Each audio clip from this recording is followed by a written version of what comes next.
Assalamualaikum warahmatullahi wabarakatuh, teman-teman. Jumpa lagi dengan Lan Canero di channel yang selalu membahas tentang seni budaya, tradisi, kehidupan sehari-hari serta wisata ya, teman-teman. Dan di channel ini Lan Canero juga membahas tentang filosofi dan sedikit sejarah Nusantara, teman-teman.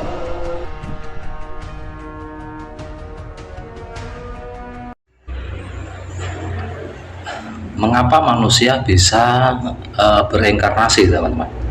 Nah, dalam agama kuno biasanya dikenal adanya istilah reinkarnasi alias kelahiran kembali, teman-teman. Istilah ini biasanya datang dari agama-agama Hindu, Buddha, Shinto, dan juga Jawa kuno, yang sebenarnya ajaran ini berasal dari ajaran Jawa kuno, teman-teman, yang diadopsi oleh agama-agama tersebut. Mengapa manusia bisa mengalami kelahiran kembali? Teman-teman, di buku Sedulur Papat Lima Pancer ini dijelaskan penyebabnya dengan sangat detail sekali, teman-teman. Dalam buku tersebut dijelaskan bahwa sebenarnya kelahiran, kehidupan, dan kematian seseorang itu dipengaruhi oleh wasana karma. Wasana karma ini adalah kesan-kesan perbuatan dalam setiap kelahiran ya. Wasana karma inilah yang membuat orang-orang bisa bereinkarnasi ya, teman. Untuk menikmati kesan perbuatannya dari kehidupan sebelumnya. Singkatnya, karma wasana ini adalah perbuatan pada masa lalu seseorang yang dapat memberikan dampak dan kualitas di kehidupan yang sekarang. Kehidupan yang kita jalani saat ini adalah sebuah karma dari kehidupan sebelumnya.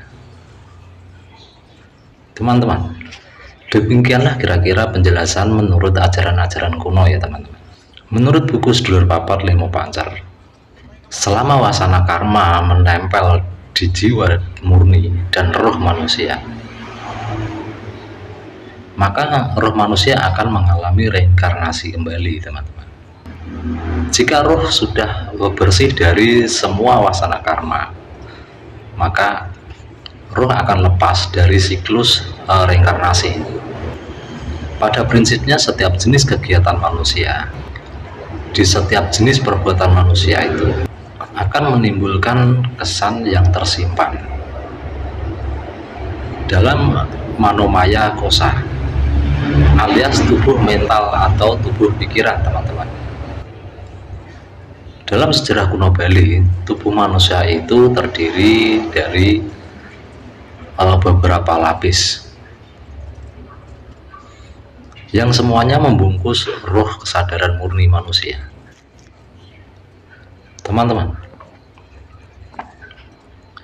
setidaknya ada 5 lapis tubuh dalam diri manusia ya, teman-teman. Yang pertama adalah anamaya kosa atau lapisan tubuh fisik yang terdiri dari otot, tulang, daging, kulit, dan organ-organ di dalamnya. Yang kedua adalah pranamaya kosa atau lapisan tubuh prana atau tubuh energi, teman-teman.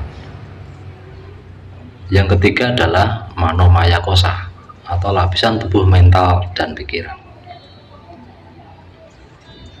Disinilah semua wasana karma itu, karma-karma kehidupan ya, teman-teman, yang tersimpan dengan rapih dan detail.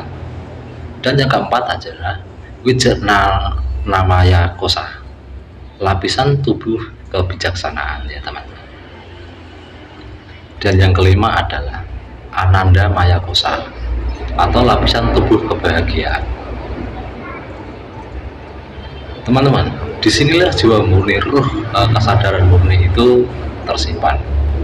Manusia yang sudah mencapai level kesadaran murni di dalam kehidupannya, biasanya mereka juga berhasil menyingkap tabir 4 lapisan tubuh sebelumnya, teman-teman, yang membungkus kesadaran murni manusia tanpa intervensi dari pikiran dan perasaan. bahkan terbebas dari intervensi rangsangan dari luar diri. Dalam kitab Sirul Asrar yang ditulis oleh Syekh Abdul Qadir Jailani, teman-teman, manusia yang sudah mencapai tahap ini disebut ma'rifat. Dan saat manusia sudah mencapai ma'rifat, maka tidak ada lagi tabir yang penghalangnya, teman-teman, antara manusia dengan Tuhan. Bahkan malaikat pun tidak mampu menembus kebersatuan antara manusia dengan Tuhannya ini. Jika menurut agama dan filosofi kuno, reinkarnasi adalah proses kelahiran kembali manusia, maka menurut biologis modern, reinkarnasi ini identik dengan DNA, ya teman-teman. Di dalam buku Rahasia DNA karya Kazuo Murakami, di sini dijelaskan DNA yang aktif dalam diri kita ini sebenarnya hanya 10% saja, teman-teman. Bahkan kurang dari 10% total DNA yang terkandung dalam tubuh. 90% lebih lainnya merupakan DNA sampah atau DNA yang tidak aktif. Di DNA sampah inilah terkandung juga DNA leluhur kita yang ikut terlahir kembali bersama kita. DNA leluhur ini otomatis menyimpan semua memori, bakat, kepribadian, ilmu, dan juga karma-karma yang ditanggung leluhur kita waktu sesama mereka masih hidup, ya teman-teman. Dalam ajaran Jawa kuno sendiri dikatakan bahwa reinkarnasi itu hanya terjadi kepada keturunannya saja, tidak mungkin keluar dari garis keturunan.